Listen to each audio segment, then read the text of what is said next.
একটি রাষ্ট্র শুধু সুন্দর অট্টালিকা, সেতু, কালভার্ট, সুন্দর সড়ক এগুলো করলেই উন্নত রাষ্ট্র হওয়া যায়, কিন্তু শক্তিশালী রাষ্ট্র পরিণত হওয়া যায় না। তাই আমাদেরকে উন্নত শক্তিশালী রাষ্ট্র হতে হবে ওরকমভাবে, যেরকমভাবে ইরান, উত্তর কোরিয়া, চীন, রাশিয়া শক্তিশালী হয়েছে, ওরকমভাবে আমাদেরকে শক্তিশালী হতে হবে। তাই আর এই শক্তিশালী শুধু মুখ দিয়ে বললেই হওয়া যাবে না। এই শক্তিশালী হওয়ার জন্য আমাদের কিছু পদক্ষেপ গ্রহণ করতে হবে। এই পদক্ষেপের মধ্যে রয়েছে আমাদেরকে প্রথমে শিক্ষা প্রতিষ্ঠান থেকে রাজনীতি নিষিদ্ধ করতে হবে। রাজনীতি নিষিদ্ধ, চিরতরে নিষিদ্ধ করতে হবে। এবং দ্বিতীয়ত 9 সালের আগে যে শিক্ষা ব্যবস্থা ছিল 2001 থেকে 7 সালে কিংবা এর আগে, এই শিক্ষা ব্যবস্থা আবার পাঠ্যপুস্তকে অন্তর্ভুক্ত করতে হবে। আপনারা খোঁজ নিয়ে দেখবেন 2009 সালের পর থেকে বাংলাদেশে কতজন বিজ্ঞানী, দার্শনিক কিংবা চিকিৎসক এগুলো বাংলাদেশে প্রযুক্তি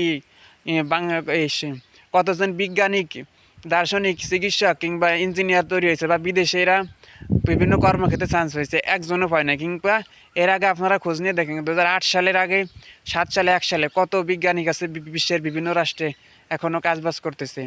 তাই আমাদেরকে দ্বিতীয়ত হলো 2009 সালের পরে যে শিক্ষা ব্যবস্থা, এই শিক্ষা ব্যবস্থা চিরতরে বিলুপ্ত করতে হবে। এবং বাংলাদেশের প্রাইমারি স্কুল থেকে শুরু করে হাই স্কুল, কলেজ, ইউনিভার্সিটি পর্যন্ত আলাদা বিজ্ঞান শিক্ষক, বিজ্ঞান ও প্রযুক্তি বিষয়ক শিক্ষক নিয়োগ দিতে হবে। এবং এই শিক্ষকের দায়িত্ব থাকবে হলো ছাত্রছাত্রীদেরকে বিজ্ঞান ও প্রযুক্তি বিষয়ে জ্ঞান দান করা। এবং এবং এই বিজ্ঞান ও প্রযুক্তি বিষয়ে জ্ঞান দান করার জন্য আমাদেরকে প্রাইমারি স্কুল থেকে শুরু করে হাই স্কুল, কলেজ লেভেল পর্যন্ত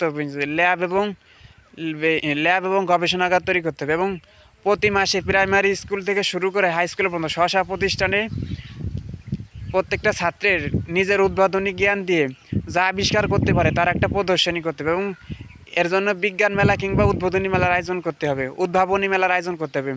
এই মেলায় ছাত্রছাত্রীদেরকে পুরস্কার করতে যাতে ওরা আরও আগ্রহী হতে পারে। আর দ্বিতীয়ত হলো আমাদেরকে এই বিজ্ঞান ও প্রযুক্তি বিষয়ে শিক্ষকের প্রযুক্তি খাতে উন্নত লাভ করার জন্য আমাদেরকে এই ল্যাব এবং এই গবেষণাগারের যথাযথ প্রয়োগ করতে হবে। এবং তখনই আমাদের দেশে আরেকটা বিষয় হলো আমাদের দেশে আবার ওই ছাত্রদের যে বেতের বাড়ি, তো এগুলো 9 সালের পর থেকে উঠে দিয়েছে, এই বেতের বাড়ি আবার কায়েম করতে হবে। এই বেতের বাড়ি যখনই কায়েম করতে হবে তখন আর আমার এই বেতের বাড়ি যখনই কায়েম করা হবে তখন আবার এই দেশে আবার সেই ডক্টর পরমাণু বিজ্ঞানী ওয়াজেদ মিয়া এবং জগদীশ চন্দ্র বসুর মতো বিজ্ঞানী তৈরি, এবং তখনই আমাদের বাংলাদেশ উন্নত শক্তিশালী রাষ্ট্রে পরিণত হবে। এবং তখন আমরা দেশের সামরিক ক্ষেত্রে উন্নতি লাভ করতে পারবো। ধন্যবাদ, সবাই ভালো থাকবেন। আর আমার ভিডিওটা ভালো লাগলে লাইক, কমেন্ট, শেয়ার করবেন এবং ফলো দিয়ে পাশে থাকবেন।